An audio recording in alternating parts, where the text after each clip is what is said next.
छत्तीसगढ़ महतारी, हे छत्तीसगढ़ महतारी, हे छत्तीसगढ़ महतारी, हे छत्तीसगढ़ महतारी। भारत देश की माटी में, भारत देश की माटी में, भारत देश की माटी में, भारत देश की माटी में, हे छत्तीसगढ़ महतारी, हे छत्तीसगढ़ महतारी, हे छत्तीसगढ़ महतारी, हे छत्तीसगढ़ महतारी। भारत महतारी की बेटी हो, भारत महतारी की बेटी लगाओ तोरी पैया। जय छत्तीसगढ़ मैया बोलो, जय छत्तीसगढ़ मैया, जय छत्तीसगढ़ मैया बोलो, जय छत्तीसगढ़ मैया।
खाई हाँ के आवे पहचान जी, सीधा साधा मीत मिताने यहाँ के जम्मू किसान जी। उचहा उचहा डोंगरे पहाड़ हो, उचहा उचहा डोंगरे पहाड़, पर्वत पर्वत की छैया। जय छत्तीसगढ़ मैया बोलो, जय छत्तीसगढ़ मैया, जय छत्तीसगढ़ मैया बोलो, जय छत्तीसगढ़ मैया, जय छत्तीसगढ़ मैया बोलो, जय छत्तीसगढ़ मैया।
गुरु घासीदास के अमर है तोरे नाव जी, सत के बानी बाबा उचारे जग भर में सतनाम जी।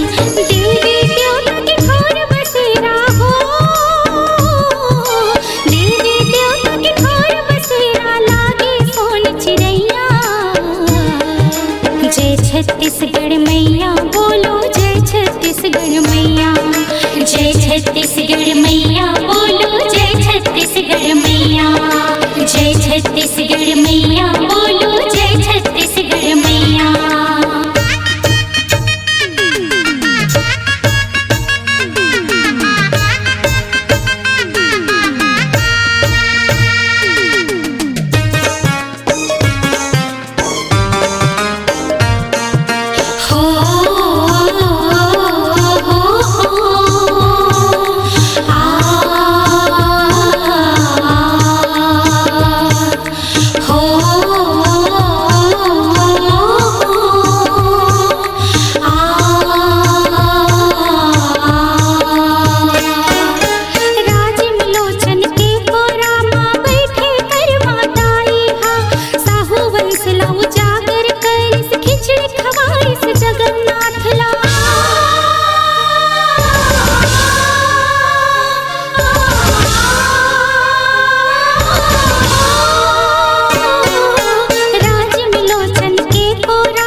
छत्तीस